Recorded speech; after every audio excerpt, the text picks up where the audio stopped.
Hello everyone, welcome back to the next video. In this video I will show you how you can use the new and attributed string in iOS 26 with UIKit as well as with SwiftUI. So let's get started.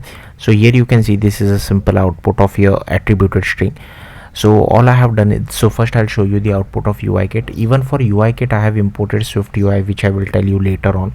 So here I have created one UI label, okay, and here I have set number of line, text alignment, false, text color, adding the label as a sub view to our parent view. Then here we are setting NS layout constraints, right?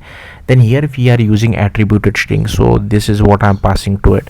Now if you want how to add some text to the attributed string, so here you can see I've created another text called cooking. I've set the foreground color of it to orange, and then I have appended it to our main text component. Then I have another component called question mark of attributed string. Then I have finally set the font as large title, and to set it to our labels text, you just have to use the string text dot character. That's all there is to it. Okay, now why did I use SwiftUI? Because of I think it was because of this particular thing I was not able to use it with UIKit, so that's why I have to import SwiftUI as well.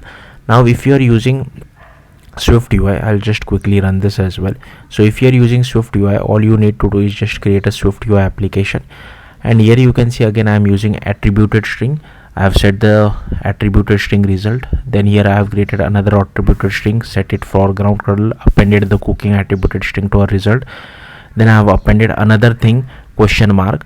Okay, then I want to tell you one more thing suppose whichever is letters are capital, I want uppercase, sorry, I want to assign it a foreground color of blue. So that's also you can do it using this particular thing. Same thing can be applied with UIKit as well. Okay, I'll leave the UIKit part to you, and then all you need to do is just pass your attributed string text to over here. So you don't need to do the conversion for SwiftUI. UIKit does not directly support attributed string, that's why we had to do the conversion in form of string. So yeah, that's all there is to it. If you have any questions, do let me know in the comments. Thank you for watching.